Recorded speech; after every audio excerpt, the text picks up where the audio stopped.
चलिए आज हम बनाएंगे गोभी का पराठा जो ना ही कहीं से फटेगा और बनेगा इतना टेस्टी कि आप इसे बार बार बना के खाएंगे। Hello friends, welcome to finger licking recipes. मैं हूं निहारिका और मैं आज आपके लिए एक और नई रेसिपी बनाने जा रही हूं। अगर आपको मेरी रेसिपी अच्छी लगे तो बेल आइकन को प्रेस करिएगा, सब्सक्राइब का बटन ग्रे रखिएगा जिससे आपको सारी रेसिपीज़ का नोटिफिकेशन मिल सके। कमेंट्स में ज़रूर बताइएगा कि मेरी रेसिपी कैसी लगी। गोभी का पराठा बनाने के लिए मैंने आधा किलो गोभी ली है, जिसके फ्लोरेट्स बड़े बड़े काट के मैंने 1 मिनट के लिए गर्म पानी में डाल दिया था। ऐसा करने से गोभी पूरी तरह से साफ़ हो जाती है। इस बात को बिल्कुल चेक करें कि गोभी में कीड़े ना हो। अब हम 5 मिनट के लिए गोभी को इसी तरह से छोड़ देंगे जिससे इसका एक्स्ट्रा वाटर ड्रेन हो जाए। जब 5 मिनट बाद सारा पानी निकल जाएगा तो हम इस तरह का एक हैंडी चॉपर लेंगे और उसके अंदर गोभी को छोटे छोटे टुकड़ों में डाल देंगे। इस समय आप बिल्कुल भी इसकी हार्ड स्टेम्स यानी जो डंठल होती है, और अगर वो हार्ड हो तो उसे न डालें, सॉफ्ट डंठल को आप इसमें डाल दें। आधा किलो फूल गोभी यूज़ कर रही हूँ मैं, और फूल गोभी को पानी में डालने के बाद ये थोड़ी सी नरम हो जाती है। सारा पानी ड्रेन आउट करना बिल्कुल भी ना भूलें। अब आप एक बार चॉपर को खोल के देख लें कि किस तरह का पिसा है। बिल्कुल बारीक पिसना चाहिए। इसी तरह का जब बिल्कुल बारीक पिस जाए तब हम इसमें और भी हमारा जो बचा हुआ गोभी है उसे भी डाल देंगे। याद रखिएगा हार्ड स्टेम्स बिल्कुल भी ना डालें। 3 से 4 बार जब आप अपने थ्रेड को खींचते हैं तो उसी में अच्छी चॉपिंग हो जाती है और आपकी गोभी बिल्कुल बारीक हो जाती है जैसी हमें चाहिए। जब हम घिसते हैं या मिक्सी में पीसते हैं तो रिज़ल्ट उतना अच्छा नहीं आता है। मुझे ये सबसे बेस्ट मेथड लगा, इसलिए मैं आपसे यही चीज़ शेयर कर रही हूँ। और ये चॉपर यूजुअली सबके घर में होता ही है। अब यहाँ पे मैंने एक पैन लिया है और पैन के अंदर 2 चम्मच तेल डाल रही हूँ और पैन को पूरी तरह से ग्रीस कर लूँगी। स्टील का पैन है, ये नॉन स्टिक पैन नहीं है। तो आप जो भी पैन लें उसे अच्छे से ग्रीस कर लें जिससे कुछ भी इसमें चिपके ना। जैसे ही हल्का सा तेल गर्म होने लगेगा हम इसमें डालेंगे आधा से 1 चम्मच के करीब जीरा। यहाँ मैंने थोड़ा डाला है और फिर से मैं थोड़ा सा जीरा और डाल रही हूँ इसके अंदर। इसी के साथ मैंने 1 इंच अदरक को भी घिस के डाला है। अब भी अदरक आप देख सकते हैं थोड़ा चिपक गया है, लेकिन थोड़ी देर में अदरक जैसे जैसे पकेगा पूरा निकल जाएगा। इसी के साथ मैंने 2 बारीक कटी हुई हरी मिर्च भी डाली है। कुछ भी चीज़ ज़्यादा मोटा मोटा काट के ना डालें वरना पराठे से बाहर आता है, इसलिए सभी चीज़ों को बारीक काट के डालें या चॉपर में एक साथ चर्न कर लें। अब जैसे ही हरी मिर्च और अदरक आपका थोड़ा सा भुनने लगे, इस समय आप फ्लेम को कम रखिएगा और अदरक हरी मिर्च को भुनने दें। अब अदरक हरी मिर्च भुन गए हैं तो यहाँ पे आप गोभी डाल दीजिए। आपको अच्छे से दिख रही होगी कि गोभी किस तरह की है। अब यहाँ पे हम गोभी को भुनेंगे कुछ 3 से 4 मिनट। आप अपने गैस की फ्लेम को थोड़ा सा मीडियम टू लो रखें और गोभी को अच्छे से भुनने दें। गोभी में जो भी वाटर कंटेंट होगा वो सारा रिलीज़ हो जाएगा और गोभी बिल्कुल ड्राई हो जाएगी। इसी समय जब हम गोभी भून रहे हैं तो हम यहाँ पे नमक डालेंगे। स्वाद अनुसार नमक डाल दीजिए आप। इसी के साथ लाल मिर्च का पाउडर, धनिया पाउडर, थोड़ी सी हल्दी और थोड़ा सा गरम मसाला भी डाल दें। जब हम मसालों को गोभी के साथ पकाएंगे तो स्वाद ज़्यादा बढ़ जाएगा और थोड़ा सा भी इसके अंदर वाटर कंटेंट नहीं रहेगा। अब मैं बिल्कुल लो फ्लेम पे मसाले भी पका रही हूँ, गोभी को भी पका रही हूँ। आप देख सकते हैं, आपको लग रहा होगा इस समय मेरे पैन में कुछ चिपक रहा है, लेकिन जैसे जैसे गोभी पकेगी अपना वाटर रिलीज़ करेगी बिल्कुल पैन क्लीन होने लग जाएगा।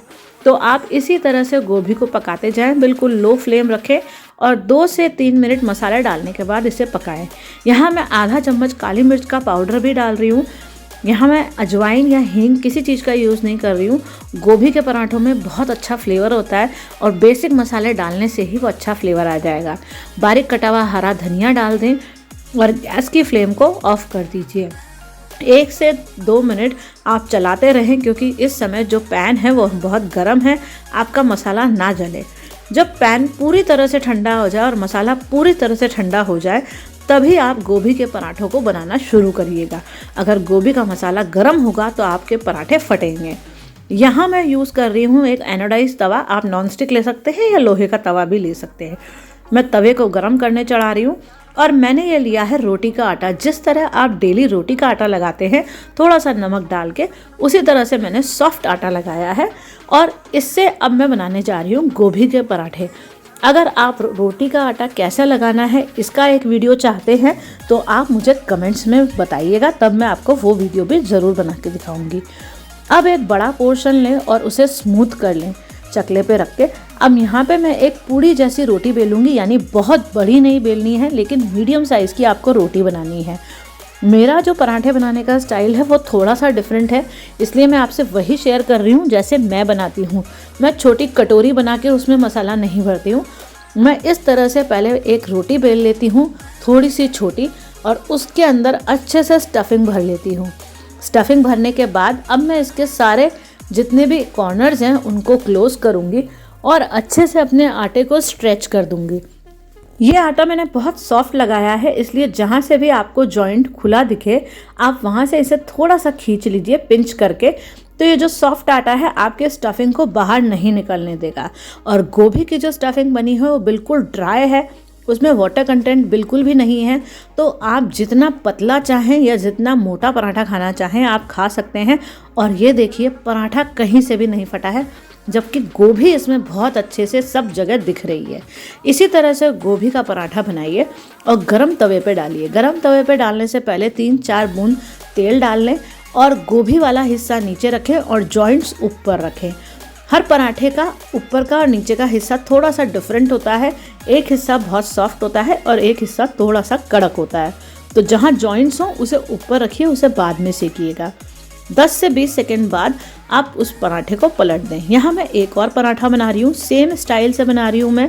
पहले मैंने रोटी बेली है, उसके अंदर स्टफिंग भरी है और अब मैं इसे जहाँ जोड़ है वहाँ से बेलना शुरू कर रही हूँ। जहाँ आपने स्टफिंग भरी है उस साइड से आप ना बेलें, बहुत जल्दी फट जाएगा। जहाँ जॉइंट्स लगाते हैं हम पराठे के वहाँ से आप प्रेशर लगाएंगे तो पराठा बिल्कुल नहीं फटेगा। इसको आप रख दें। अब हम चलते हैं पहले पराठे पे।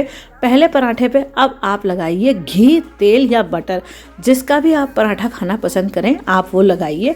फ्लेम को थोड़ा सा हाई कर दें और इस तरह की फ्लैट स्पैचुला को यूज़ करें जब आप पराठा सेकें। इससे पराठा बहुत अच्छे से सिकेगा, आपको इसे पलटने में भी दिक्कत नहीं आएगी और करारा क्रिस्पी पराठा टर्न आउट होगा। आप जब पराठा सेकते हैं तो उसे पूरी तरह से धीरे धीरे इस तरह से प्रेशर देते रहें। बहुत ज़्यादा प्रेशर ना दें, लेकिन हल्का सा इस तरह से अपनी स्पैचुला को घुमाते रहें, जिससे कि थोड़ा सा ब्राउन इफेक्ट आपके पराठों पे आए। जिस तरह से ये पराठे पे एक ब्राउन इफेक्ट आएगा, यही हमारे पराठे को करारापन देगा। देख सकते हैं आप कितना बढ़िया क्रिस्पी करारा पराठा बना है और ये पराठा कहीं से भी बिल्कुल भी नहीं फटा है।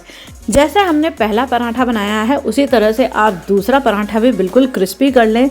गैस की फ्लेम को लो टू मीडियम रखें, एक साइड से पकने दें। फिर जब दूसरी साइड से पकने लगे तब आप थोड़ा थोड़ा घी, ऑयल या बटर का इस्तेमाल करते हुए अपने पराठे को बिल्कुल क्रिस्पी करें। यहाँ देख सकते हैं आप, मैं थोड़ा स्पीड बढ़ा दी है दूसरे पराठे को सेकते समय, लेकिन आप देखिएगा ये पराठा भी बिल्कुल क्रिस्पी टर्न आउट होगा।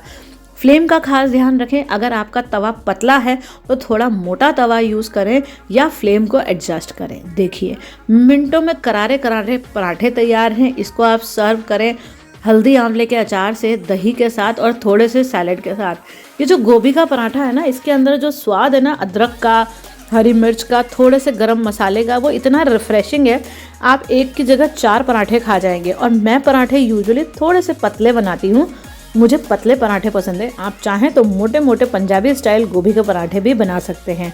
आप मेरे गोभी के पराठे की रेसिपी को ट्राई करिएगा और मुझे कमेंट्स में ज़रूर बताइएगा मेरी रेसिपी कैसी लगी।